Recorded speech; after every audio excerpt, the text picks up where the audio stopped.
이 근처에서 지낼 때에는 어디 뭐 주차하느라고 돈 부담되는 것을 생각할 이유가 거의 없지만 DC에 나가게 되면 꼭 주차에 대해서 신경을 좀 써야 됩니다.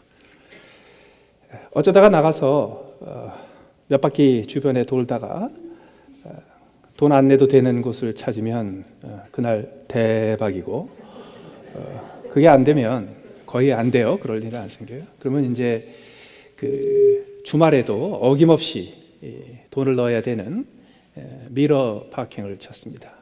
그러면 한 시간에 $3에서 한 $5까지 주차비를 낼 각오를 해야 합니다. 근데 그나마도 항상 있는 게 아닙니다.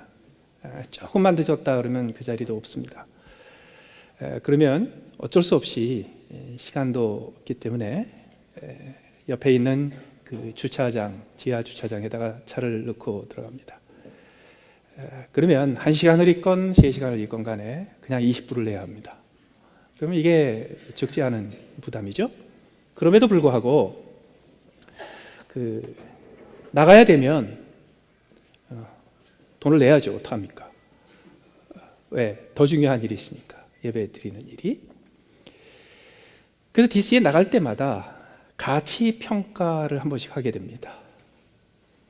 주차비의 부담을 느낄 때마다 내가 이 돈 내면서까지 이게 DC를 나가야 되는 이유가 있겠다라는 가치 평가를 하게 됩니다. 이 가치 평가가 인간을 인간되게 합니다. 인간과 동물이 다른 중요한 이유 중에 하나가, 인간은 자기 인생에서 목적의식을 가지고 삽니다. 목적의식이라는 게 뭔가요? 목적의식은 인간의 삶에 의미가 있다. 그냥 먹고 살고 편안하게 사는 것을 뛰어넘는 인생에 의미가 있어야 된다라는 것을 인정하는 겁니다. 그럼 인생에 의미가 있으려면 어떻게 해야 합니까? 인생에 의미를 부여하려면 인생에 가치 있는 것을 추구해야 합니다.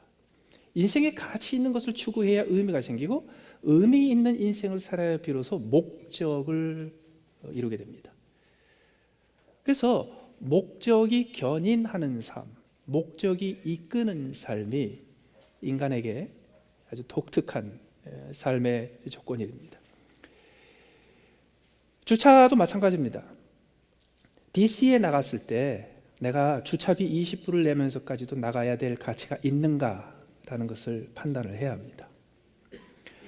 그렇기 때문에 우리가 인간이 목적의식을 가지고 인생에 의미를 부여하면서 산다는 것은 그렇게 막연하게 철학적이고 관념적인 것만은 아닙니다. 우리 일상생활에서 주차비에 대한 부담을 느끼는 것조차도 우리로 하여금 우리 인생에서 더 중요한 것이 무엇이고 값을 치를 만한 가치가 있는 것이 무엇인지를 검토를 하게 만듭니다. 워싱턴 DC는 좀 양반입니다. 뉴욕에 차를 가지고 간다 그러면 뉴욕은 하루에 차 두는 게 하루에 이렇게 뒀다가 중간에 몇 번 넣었다 뺐다 하는 거 말고 한 번 들어갔다가 나오면 아무리 적게 잡아도 50불입니다. 웬만하면 80불까지 들어갑니다. 그러면 뉴욕의 주차비 무서워서 뉴욕을 안 가시려면, 그러면 뉴욕 갈 이유가 하나도 없는 거예요. 여기서 차를 몰고 뉴욕까지 갈 생각을 하셨으면 그 정도 주차비를 낼 만한 각오를 해야 된단 말이죠. 왜? 그런 주차비, 뉴욕에서 매기는 주차비를 낼 만큼 뉴욕 가는 게 중요하니까. 따라서 앞으로 뉴욕에 가서 50불 주차비를 낼 때마다 자부심을 느끼십시오. 내가 굉장히 중요한 인물이다. 뉴욕에서 살면 하루에 주차비 50불, 80불 내는 거를 아까워하지 말아야 합니다. 안 그러면 뉴욕 살지 말아야지. 우리의 일상생활에서 사실 우리의 가치관과 우리의 목적의식과 우리 인생의 의미를 확인하는 일들은 사실 그렇게 거창한 일들이 아니고 우리 주변에서 벌어지는 작은 일들입니다. 그런데 이 목적의식과 내 인생에 무엇이 가치 있고 무엇이 의미 있는 것인가를 파악하는 것은 그렇게 썩 쉽지가 않습니다. 대부분의 경우 인생의 목적을 깨달았다 싶을 때는 죽을 때가 다 됐을 때예요. 이게 20, 30대의 인생의 목적을 분명하게 깨닫고 목적의식을 가지고 살아가는 것은 아주 드물 뿐더러 놀라운 축복에 해당됩니다. 그러나 목적의식이 있건 없건 간에 대부분의 사람들은 그래도 어느 정도 목표 지향적인 삶을 삽니다. 목표 지향적인 삶이란 뭔가? 그것은 금년 한 해 동안에 내가 이런 목표를 달성하겠다라는 목표를 설정하는 거예요. 이제 다음 주에 우리가 연초 신년 예배를 드릴 텐데 새해가 시작이 되면 대부분의 사람들은 신년에 어느 정도 소원과 소망과 목표를 설정합니다. 그러니까 목표를 설정한다라는 것은 눈에 보이는 가까운 시기 내에 내가 눈으로 볼 수 있는 어떤 일을 달성하겠다라는 목표의식을 말합니다. 그렇기 때문에 목적이 있는 사람은 목적이 이끄는 삶을 살기를 원하고 목적이 견인하는 삶을 살기를 원하고 그 목적을 성취하기 위해서는 목표 지향적인 삶을 삽니다. goal oriented 삶을 라이프를 살게 됩니다. 그러나 목적 의식이 없는 사람도 목표 의식을 가지고 사는 게 가능합니다. 다시 말해서 인생을 왜 사는지, 인생에 무엇이 중요한지, 인생이 왜 의미가 있는지 전혀 정리가 안 된 상태에서도 한 달에 한 번씩, 일주일에 한 번씩, 1년에 한 번씩 목표를 설정하고 그 목표를 달성하기 위해서 온 힘을 다 쏟는 일들이 가능합니다. 그럼 어떻게 되는지 아세요?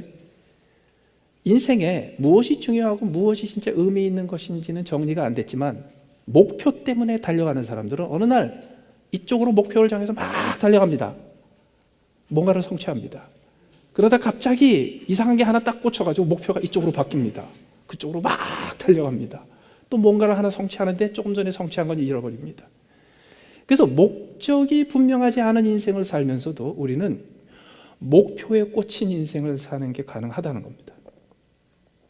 그런데 가장 크리스찬으로서 성숙한 삶은 하나님이 우리에게 주시는 목적, 다시 말해서 인생의 의미와 가치를 명확하게 깨닫고 그리고 그 목적에 따라 한 달, 6개월 또는 1년 또는 10년의 인생에 구체적인 목표를 설정하고 살아가는 것이 가장 좋겠죠. 여기까지는 우리의 신앙생활의 인생의 기본에 해당됩니다. 그런데 이것까지만 했다고 해서 인생이 그냥 목표를 달성하고 목적을 성취하고 흘러가는 건 아닙니다. 하나 더 있습니다. 그것은 우리 인생에서 중요한 시기마다 자주 우리가 결산을 해야 된다는 겁니다. 결산을 하지 않으면 목표 아무리 좋은 거 세워도 소용없습니다. 결산을 하지 않으면 아무리 위대하고 고매한 목적을 말한다고 해도 다 소용없습니다. 연초가 되면 많은 사람들이 다이어트의 목표를 설정합니다. 금년에는 내가 몸무게를 줄여야 되겠다. 금년에는 내가 체지방 지수를 이렇게 바꿔야 되겠다. 왜요?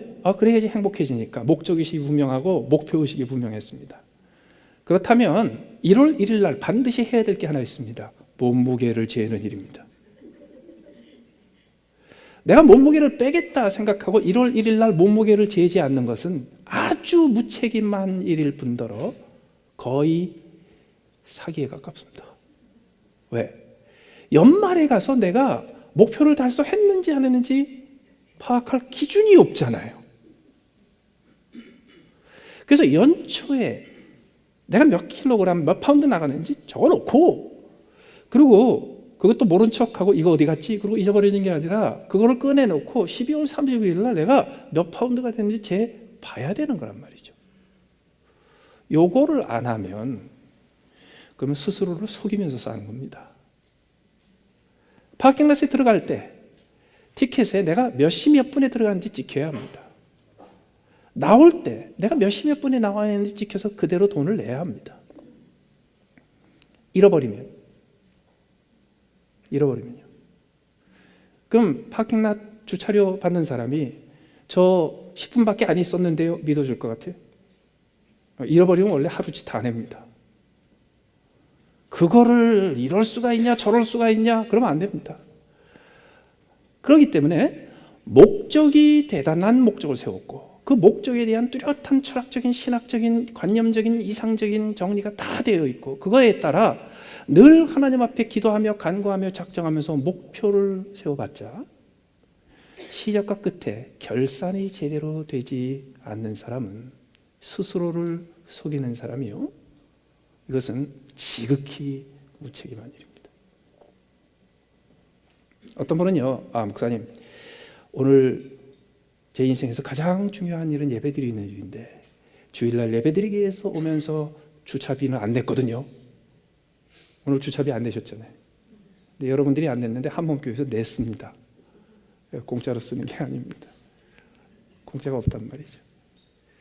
그렇기 때문에 목적과 목표가 분명하더라도 결산을 정기적으로 하지 않는 사람은 아무리 고상한 목적, 아무리 분명한 목표를 세워봤자 소용없다는 거죠. 그렇다면 이제 연말을 맞이해서 우리가 새로운 목표를 내년에 세우기 전에 결산을 해야 되는 날입니다. 어떻게 결산합니까? 그리스도인들은 어떤 결산이 필요합니까? 오늘 본문에 임금님의 결산, 왕의 결산이 등장합니다. 오늘 본문에 보시면 23절, 그러므로 천국은 그 종들과 결산하려 하던 어떤 임금과 같으니, 예수님 뭐라고 하셨어요? 천국은 그 종들과 결산하려 하는 임금과 같다. 여러분, 천국은 결산하는 데 걸려 있습니다. 천국은 위대한 목적을 설정하고 위대한 목표를 설정하는 것에서 이루어지지 않습니다. 천국은 결산으로 이루어집니다. 천국은 내가 어떻게 시작해서 어떻게 끝난지를 결산하는 것에 의해서 천국이 이루어집니다. 하나님께서 우리에게 허락하신 천국을 이 땅에서도 누리고 이 땅에서도 천국과 같은 삶을 살기 위해서 필요한 것이 따라서 결산입니다. 그런데 어떤 결산이에요? 오늘 본문에 등장하는 이 임금과 같은 결산을 해야 합니다. 오늘 본문에서 우리가 실천해야 될, 우리가 따라야 될 결산을 위한 몇 가지 기준들을 소개해 드립니다. 첫 번째로 성도들이 해야 될 결산은 부채의식에서 시작합니다. 부채의식에서 시작한다는 이야기는 우리가 결산을 시작할 때 몸무게를 잴 거냐, 1년 동안 번 돈을 잴 거냐, 그게 아니에요. 그거는 천국에서 필요한 결산이 아니에요. 우리가 인생에서 우리가 그리스도인으로서 결산하기 위해서 제일 먼저 계산해야 될 것은 뭐냐 하면 내가 가지고 있는 채권의 양이 아니라 내가 지고 있는 채무의 양입니다. 내가 얼마나 빚졌는가를 계산하는 겁니다. 특별히 오늘 본문에서는 이 빚은 그냥 단순히 돈에 대한 것이 아닙니다. 관계에 대한 것입니다. 그렇기 때문에 23절, 그러므로 천국은 그 종들과 결산하려 하던 어떤 임금과 같으니, 24절, 결산할 때 10,000달란트 빚진 자 하나를 데려오매. 어떤 사람이 왔어요? 10,000달란트 빚진 자가 왔어요. 10,000달란트는 어떤 액수입니까? 계산이 안 되는 액수입니다. 한 번도 만져본 적이 없고 한 번도 구경한 적도 없는 액수입니다. 10억 달러라고 할까요? 목사님 10억 달러 뭐 그렇게 대단한 거, 10억 원 말고 10억 달러. 이것은 계산이 안 되는 부채를 말해요. 이것은 계산으로서 파악할 수 없을 만큼 큰 부채를 말해요. 가장 먼저 우리가 결산하기 위해서 필요한 첫 번째 단계가 바로 이겁니다. 나는 빚진 자다. 그런데 우리는 종종 결산을 하더라도 내게 빚진 자에게 내가 받을 것이 얼마인가를 계산을 하지, 내가 누구에게 빚졌는가를 계산을 잘 안 합니다. 그게 타락한 인간의 본성입니다. 따라서 오늘 본문에서 등장하는 대로 천국을 누리고 싶어하는 성도는요, 내가 가지고 있는 채권을 계산해서 결산을 시작하는 게 아니라 내가 가지고 있는 채무, 내가 가지고 있는 부채를 계산해서 결산을 시작합니다. 그러면 성도들이 하나님 앞에서 부채와 채무를 계산하기 시작하면 그 양이 얼마나 될까요? 10,000달란트가 됩니다. 생각하기도 싫은 양이 됩니다. 어느 정도인가요? 25절, 갚을 것이 없는지라 주인이 명하여 그 몸과 아내와 자식들과 모든 소유를 다 팔아 갚게 하라 하니, 다시 말해서 모든 것을 다 팔아 갚게 해도 갚을 수가 없는 돈입니다. 그리스도인의 결산이 여기서부터 시작합니다. 한국에서 국제시장이라는 영화가 요새 연말을 맞아서 개봉한 블록버스터들을, 할리우드 블록버스터들을 다 제끼고 엄청난 인기를 얻고 수많은 관객들을 모으는 중에 1,000만 관객을 모으는 영화가 될 정도로 많은 사람들이 관람을 한다 그래요. 이 국제시장이라는 영화는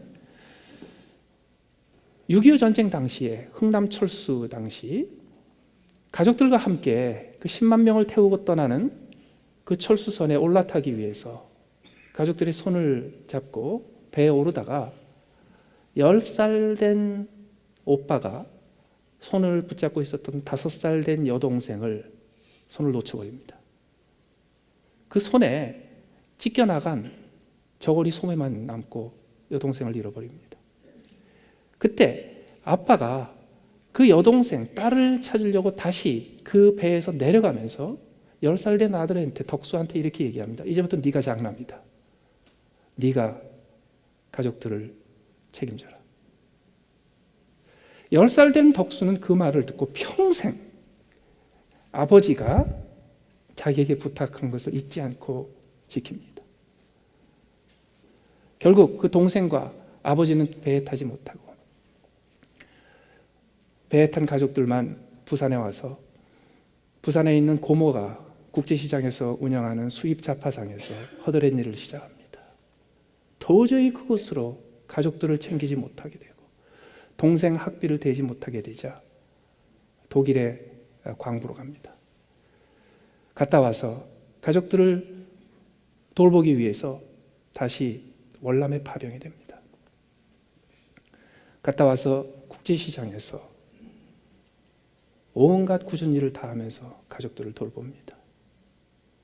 그러다가 세월이 흘러 헤어졌던 그 여동생을 이산가족 상봉 프로그램을 통해서 만나게 됩니다. 이제는 얼굴도 알아보지 못하게 늙어버린 얼굴이지만 그 여동생이 찢겨진 저고리를 보여줍니다.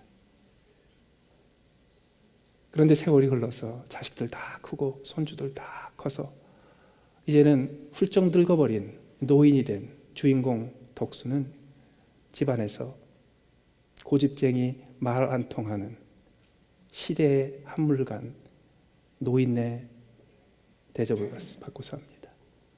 그 덕수가 어느 날 자기 아버지한테 이렇게 이야기합니다. 아버지, 저 잘 살았지. 그런데 힘들었어요. 이 영화를 보기 위해서 40대, 50대 중장년들이 그렇게 많이 온대요.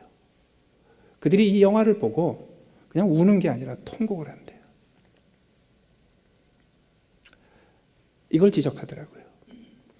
40, 50대가 특별히 70대, 80대가 우는 것은 자기 처지하고 비슷하니까 우는데 40, 50대가 그렇게 우는 것은 한국의 40, 50대가 지난 20년 동안, 20, 30년 동안 낀 세대로 살았습니다. 고생만 죽으라고 하고 부모들처럼 피지는 못하고 그런데 부모들을 부양해야 되고 자식들 챙겨야 되는 낀 세대로 살아서 지난 20, 30년 동안 자기들만 고생하면서 살았다고 생각한 거예요. 이 영화를 보면서 지금 70대, 80대가 됐던 우리 부모님들이 나보다 훨씬 더 고생 많이 했구나. 이걸 깨닫는 거죠. 그 영화 관람평을 쓴 것 중에서 제 마음에 아주 와닿았던 것이 하나 있었어요. 어떤 중장년 부부가 영화를 봤답니다. 그들이 영화를 보고 너무너무 많이 울고 끝나고도 울고 그리고 나오면서 남편과 아내 사이에 이렇게 얘기를 했대요. 남편이 아내에게 우리 한 번 더 보자. 우리 애들을 데리고 와서 한 번 더 보자. 그때 그 아내가 이렇게 답했답니다. 여보, 우리가 쟤네들 나이에 알았을까? 몰랐지. 쟤네들도 이 영화 보면 모를 거야. 쟤네들도 우리 나이가 돼야 이 영화를 보고 알지. 여러분, 국제시장이라는 영화가 우리에게 주는 메시지가 여러 가지가 있겠지만 그 중에 한 가지가 우리가 꼭 찾아야 될 게 있습니다. 우리는 빚진 자라는 의식을 가지 않고 삽니다. 우리는 빚졌습니다. 어느 정도로 빚졌냐고요. 우리는 계산이 안 될 정도로 빚지고 사는 사람들입니다. 하나님께 당신의 독생자의 아들의 십자가의 죽으심이라는 그 처참한 죽으심을 통해서 구원받은 빚을 졌을 뿐만 아니라 우리는 수많은 사람들에게 빚지면서 산 사람들입니다. 계산이 안 될 정도로. 우리는 태어날 때 어머니에게 계산이 안 될 빚을 지고 태어난 사람들입니다.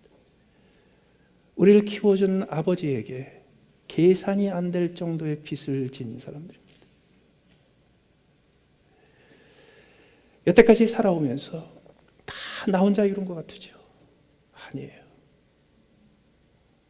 내 주변에 수많은 사람들이 나에게 계산이 안 될 정도로 많은 빚을 지게 했습니다. 지금 한국 사회의 가장 근본적인 문제가 뭔지 아십니까? 빚진 자 의식이 없다는 겁니다. 한국 사회의 지도층들도 빚진 자 의식이 없습니다. 다 자기들이 잘나서 그런 줄 압니다. 한국 사회의 젊은 세대도 빚진 자의 의식이 없습니다. 다 자기 인생에서 잘못된 것은 다 조상 탓으로 돌립니다. 그나마 그만큼 사는 것이 어떠한 희생에 어떻게 빚진 것인지를 알지 못하고 삽니다. 여러분, 그리스도인들은 어떤 사람입니까? 하나님이 살아계시다는, 살아계신 하나님을 믿는 유실론적인 신념을 가지고 있는 사람들은 어떤 사람들입니까? 이 사람들은 물질 세계와 다른 영적인 세계를 믿는다, 그걸로 충분하지 않습니다. 어떤 사람은요, 그 덕수라는 할아버지를 대하는 그 집안의 손주들처럼 말이죠, 하나님께서 저 까마득한 하늘 높은 곳에서 그 흰 수염을 달고 그리고 눈을 부라리면서 우리를 지금 사방에서 지켜보면서 우리의 잘못된 것을 하나하나 감시하고 있는 말 안 통하는 옹고집쟁이 할아버지 정도로 알고 있습니다. 살아계신 하나님을 인정하고 하나님을 믿는다는 것은 바로 내가 빚진 존재라는 사실을 인정하는 거예요. 내 인생이 내 뜻대로 된 게 아니라, 내가 성취한 것이 아니라, 내가 이룬 것이 아니라, 내가 누군가에게 엄청난 빚을 졌고 그 중에서 가장 큰 빚은 내가 확실하게 뚜렷하게 알지는 못하지만 내 인생을 지켜주고 있는 그 어떤 절대자가 있어서 그 절대자에게 내가 크게 계산할 수 없는 빚을 지고 있다는 사실을 인정하는 것, 이것이 바로 하나님을 믿는 것의 본질입니다. 두 번째로, 그 빚졌다라는 의식을 가지고 있는 사람은 내가 긍휼을 입었다라는 의식을 갖게 됩니다. 그 종이 뭐라고 말합니까? 엎드려 절하며 이르되 내게 참으소서 다 갚으리이다 하거늘 그 종의 주인이 불쌍히 여겨 놓아 보내며 그 빚을 탕감하여 주었더니. 예수님께서는 이 본문의 이야기를 하시고 나서 마지막 35절에서 너희가 각각 마음으로부터 형제를 용서하지 않으면 나의 하늘 아버지께서도 너희에게 이와 같이 하시리라. 마음으로 형제를 용서한다 그랬죠. 이 종은 지금 그 주인 앞에서 엎드려서 절하며 내게 참으소서 다 갚으리이다 하였지만 마음으로 갚겠다고 한 건 아니에요. 그 마음으로는 딴 생각한 거예요. 말로만 그런 거예요. 주인이 그거 몰랐을까요? 주인이 그걸 파악을 못했을까요? 중요한 건 이겁니다. 주인은 지금 그 종이 갚을 수 있기 때문에 용서해 준 것도 아니고 그 마음으로 진정성 있게 갚겠다고 다짐을 했기 때문에 용서해 준 것도 아닙니다. 갚을 가능성이 전혀 없는데도 불구하고 그냥 주인 혼자서 불쌍히 여기는 마음이 들었기 때문에 용서해 준 겁니다. 우리가 부채의식을 가지고 사는 동시에 그 모든 부채에도 불구하고 하나님께서 나를 불쌍히 여기사 나를 용서해 주셨고 나의 모든 빚을 탕감하여 주셨다라는 사실을 믿는 것, 다시 말해서 나는 긍휼을 받은 대상이다라는 것을 믿는 것, 이것이 우리가 결산하는 삶의 두 번째 단계입니다. 그렇습니다. 우리는 우리 주변에 하나님으로부터 시작해서 주변에 있는 수많은 사람들에게 계산할 수 없는 빚을 진 사람일 뿐더러 우리는 하나님으로 시작해서 우리 주변에 있는 수많은 사람들에게 불쌍히 여김을 받고 살아온 사람들입니다. 공감이 잘 안 되세요? 그러실 거예요. 원래 우리가 다 그러니까. 원래 우리가 다 그러니까. 인생에서 큰 고통을 겪는 사람들의 공통적인 이유가 뭔지 아십니까? 내 탓보다 남의 탓이 더 많아요. 가정이 깨어집니다.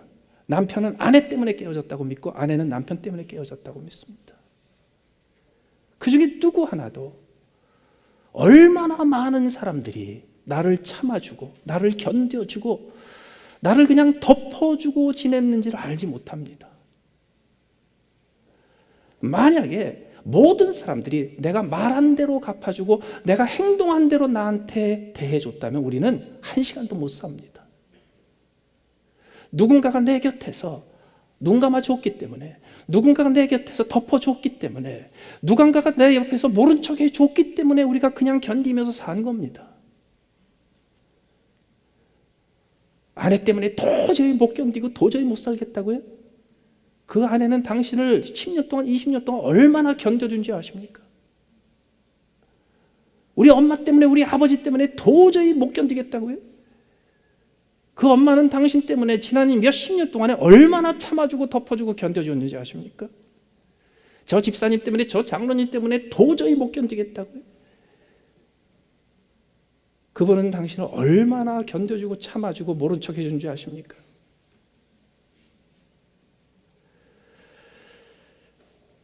이 종은 부채의식도 없으며 그리고 내가 불쌍히 여겼다는 긍휼을 받았다는 그 은혜의식도 없는 상태에서 풀려나갑니다.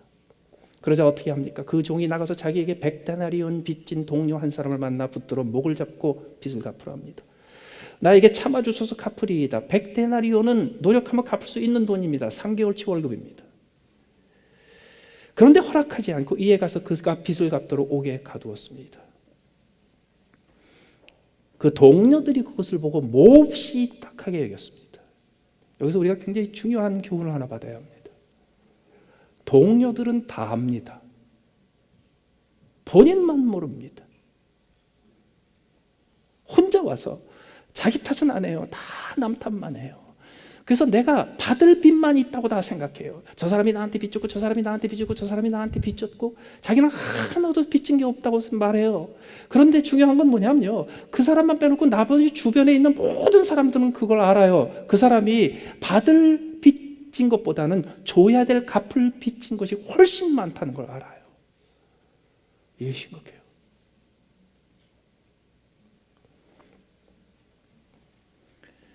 그렇기 때문에 이제 내가 부채를 안고 사는데 그 부채는 내가 계산할 수 없는 큰 부채를 안고 살았던 빚진 자예요.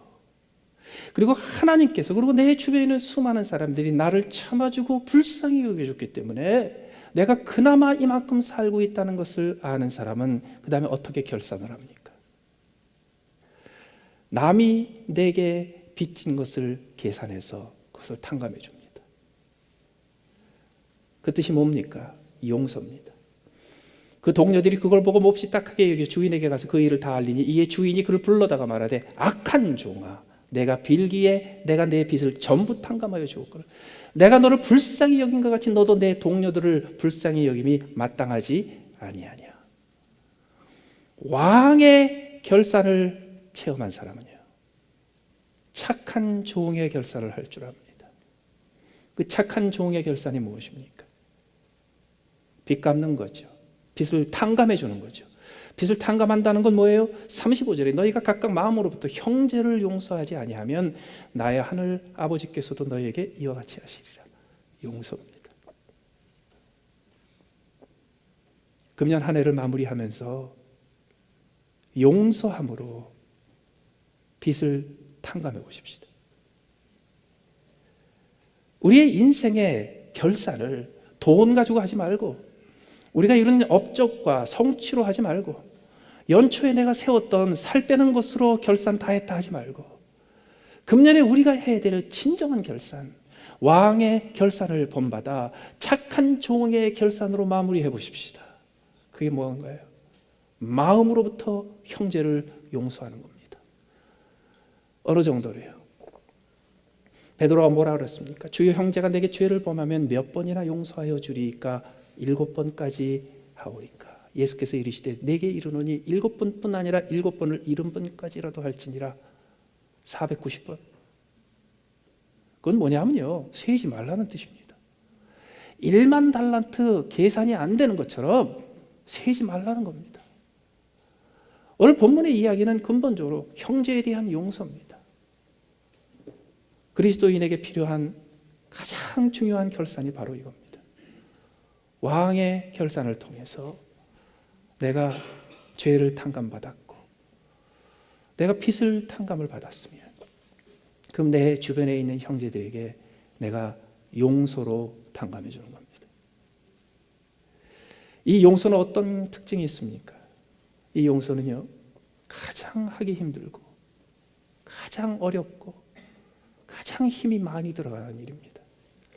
오늘 본문 우리가 함께 읽은 본문을 말하기 전에 예수님께서 제자들에게 이런 말씀을 하십니다. 18절에 내가 너희에게 이르노니 너희가 땅에서 매면 하늘에서도 매일 것이요 무엇인지 땅에서 풀면 하늘에서도 풀리리라. 진실로 다시 너희에게 이르노니 너희 중에 두 사람이 땅에서 합심하여 무엇이든지 구하면 하늘에 계신 내 아버지께서 그들을 위하여 이루게 하시리라. 두세 사람이 내 이름으로 모인 곳에는 나들 그들 중에 있느니라. 어마어마한 약속입니다. 어떤 약속입니까? 너희가 무엇이든지 내 이름으로 구하면 다 이루어준다. 이것은 거의 무한한 권세를 허락하는 겁니다. 무한한 권한을 허락하는 겁니다. 더 나아가서 너희가 이 땅에서 무엇인가를 매면 하늘에서 나와 내 아버지도 메어줄 것이고 너희가 이 땅에서 무엇인가를 풀면 하늘에서 내 아버지와 나도 풀어줄 것이다. 다시 말해서 너희가 무한한 능력과 무한한 권한과 무한한 권세를 가지고 있다. 뭐든지 할 수 있다. 특히 이와 같은 능력과 권세와 권한이 아니면 도저히 할 수 없는, 아무도 시도할 수 없고 아무도 이룰 수 없는 놀랍고 위대한 일을 할 수 있다. 그 보장을 해주시는 거예요. 그런데 그 말을 딱 듣고 베드로가 무슨 얘기했는지 아세요? 하나님 예수님께서 주신 그 큰 능력과 그 큰 권세와 그 큰 권한을 가지고 내가 이걸 어디다가 써먹을까 생각을 하다가 베드로가 그때 탁 예수님한테 질문한 게 있습니다. 주님, 내 형제를 몇 번이나 용서하리까? 무슨 뜻이에요? 여러분, 세상에서 제일 하기 어려운 게 용서예요. 하나님이 주시는 무한한 능력이 아니면 절대로 할 수 없는 게 용서예요. 여러분, 우리 한민족의 사상, 가장 독특한 사상을 꼽으면 항상 한이 나옵니다. 한민족의 정신세계를 지배하고 있는 한. 이 한이 뭔지 아세요? 용서가 아직 안 됐다는 거예요. 용서가 안 됐다는 거예요. 기독교는 무엇입니까? 그걸 인정을 합니다. 용서하는 거 인간적으로 못하는 일입니다. 그것은 하나님이 주시는 무한한 능력이 아니면 할 수 없는 겁니다. 용서가 가장 어렵고 가장 힘들고 가장 큰 능력이 필요한 겁니다. 하나님께서 우리에게 능력과 권세를 주셨습니다. 예수 그리스도의 이름으로 우리는 못할 것이 없습니다. 능력 주시는 자 안에서 우리는 무엇이든지 할 수 있습니다. 그런데 그 무엇이든지 할 수 있는 그 능력을 주신 이유가 우리가 돈 많이 벌고 성공하고 잘 살고 떵떵거리고 명예를 만들고 명성을 띄우는 이게 아니란 말이죠. 하나님께서 그와 같은 능력과 큰 권세를 주신 이유는 그게 필요한 일이 있었기 때문입니다. 그게 뭐예요? 용서예요. 용서예요. 그렇기 때문에 우리의 인생의 때때로, 그리고 인생의 마지막에 가서 결산을 하면서 마음으로 진정으로 모든 사람들을 용서할 수 있는 일은 가장 위대한 일입니다. 가장 큰 일입니다. 이것은 아무나 할 수 없는 일입니다. 이것은 하나님께 주신 권한과 권세와 능력이 아니면 도저히 할 수 없는 일입니다. 그게 가능한 이유가 무엇입니까? 하나님께 내가 1만 달란트 빚진 자다. 여기서부터 시작합니다. 내가 빚진 그 값을 우리는 어디서 측정할 수 있습니까? 국제시장 영화 보면서 보는 게 아니에요. 그리스도의 십자가를 보면 알아요. 당신의 독생자가 십자가에 죽으신 그것을 보면은 내가 얼마만큼 빚졌는지를 알아요. 그 십자가에서 내가 참으로 빚진 자라는 사실을 발견하고, 그리고 그 십자가에서 나 대신에 자기의 독생자를 죽이시는 그 하나님을 만나 그곳에서 나를 향해서 보여주시는 하나님의 긍휼을 체험한 사람들은 비로소 용서할 수 있는 능력을 얻게 됩니다. 하나님께 능력을 구하세요? 어떤 능력을 구하세요? 어디다가 쓰려고 능력을 구하세요? 어떤 권세를 구하세요? 어떤 큰 일을 하기 위해서 권세를 구하세요? 가장 위대한 일, 하나님을 닮아서 우리가 실천할 수 있는 하나님 수준의 가장 위대한 일은 뭐냐 하면 하나님이 용서하시듯이 우리도 용서하는 일이에요. 하나님께서 우리를 구원하시기 위해서 하나님은 하나님의 모든 것을 다 쏟아 넣으셨습니다. 하나님은 나 한 사람 구원하시기 위해서 하나님의 모든 능력을 다 발휘하셨습니다. 하나님께서는 나 한 사람을 용서하시고 나 한 사람을 구원하시기 위해서 천하와도 바꾸실 의향이 있었던 분입니다. 그 하나님께서 나를 용서하셨기에 이제 왕의 결산을 체험한 사람이 그 왕의 결산을 닮아 착한 종의 결산을 실천하게 되면 그것이 바로 왕만이 할 수 있는 가장 위대한 일을 종이 실천하게 되는 겁니다. 이 한 해를 마무리하면서 하나님이 하셨던 가장 위대한 일을 흉내내 보십시다. 우리 주 예수 그리스도께서 하셨던 가장 위대한 일을 우리도 한번 따라해 보십시다. 우리의 인생에서 결산하는 겁니다. 어떤 결산인가요? 용서를 위한 결산입니다. 내가 빚졌다고 내가 느끼고 있는 모든 사람들을 향해서 그 빚을 탕감해 주는 겁니다. 더 이상 받을 생각을 안 하는 겁니다. 더 이상 아무것도 기대하지 않는 겁니다. 그리고 그 모든 사람들을 더 이상 내 마음에 부담으로 남지 아니하고 다 털어버리는 겁니다. 그것이 우리가 이루어야 될 금년의 결산입니다. 그렇게 했을 때 비로소 우리를 구원하신 하나님, 우리를 위해서 십자가에 죽으신 예수님을 닮아 그분이 하셨던 일을 따라하게 됩니다. 그것이 바로 우리의 인생에서 우리가 이룰 수 있는 가장 위대한 업적이요, 가장 위대한 공로요, 가장 하나님이 기뻐하시는 우리가 드릴 수 있는 우리 인생의 가장 값진 열매인 것을 믿고 이 결산의 시기에 용서함으로 모든 빚을 다 탕감해 줌으로 하나님과 같은 위대한 일들을 이룰 수 있는 저와 여러분들 되시길 바랍니다. 우리 같이 한번 기도하시겠습니다.